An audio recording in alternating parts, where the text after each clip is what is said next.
After an hour of running serious hot laps, the drivers, John Heinrichsey in the Cadillac CTS-V and Bill Auberlen in the BMW M5, discussed the outcome and how they got there. The BMW M5 was clearly Cadillac's benchmark during the development of the new CTS-V, and the nearly identical data plot shows that the cars were neck and neck all the way around the track. This is what the drivers thought of their respective steeds. The bottom line for the CTS-V is, if you look at the competitor set, there are BMW M cars, the M5s, M3s, the AMG cars like the C63, the 55 AMG, the RS4s and RS6s. Now the ISF Lexus is in the mix too.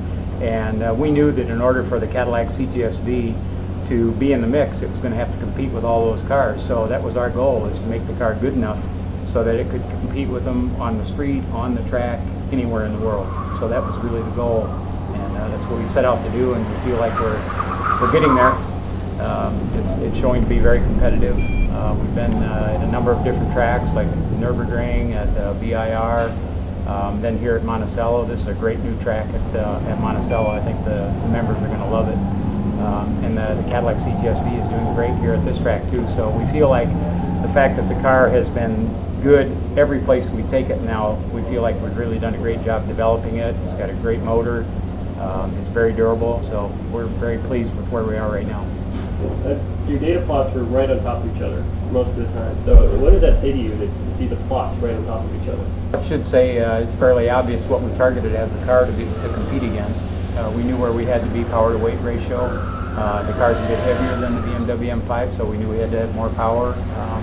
And our powertrain guys just did an awesome job with the 6.2 liter supercharged engine. It makes good power, makes good torque. It's extremely durable. So I think it shows that we did what we set out to do, which was make the car very competitive with the M5 BMW. That car's been, a great car for a long time, and we knew we had our work cut out for us to do a car that good. So that's what we set out to do. I mean, the BMW you sit in it, it's flawless from the beginning to the end. I mean, it's a normally aspirated motor, so no superchargers, no turbochargers, no external things that add weight to the front or to the back or wherever your motor might be. It is a high revving, great sounding, great handling car. I mean, from the moment you sit in it, it makes you smile. And then first I drove the stick shift version, then I drove the paddle shift version. And the paddle shift version allows you to do things that as a driver you almost couldn't do. And I was talking to John about it, that you get into a corner, you go from third gear, it's real tight, then you just have to make a little turn, flip down a second, pull the paddle, go, and you're on your way. It makes for a seamless, effortless drive. It makes everybody look like Michael Schumacher, and it definitely makes me look a little better than I might be out there.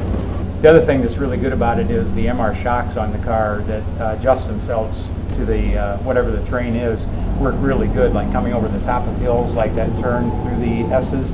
When you come off it where the road drops away, the suspension just works great. It just drops the wheels and just sucks them in there. The same way with turn one, when you come out of turn one up at the end there, when you come over that edge, you can just squeeze wide open throttle and the suspension tires just kind of drop down and follow the road. It works really good. Ours is kind of different. You'd set it up before you go on the track.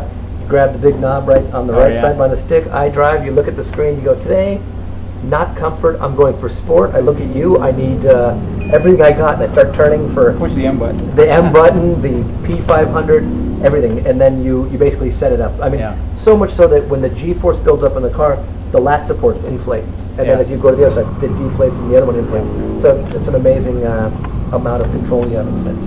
Yeah, I mean, when you look at the straightaway speeds, they were virtually line identical. You couldn't tell that we had a different car. It could easily have been the same car driven by two people. Yeah.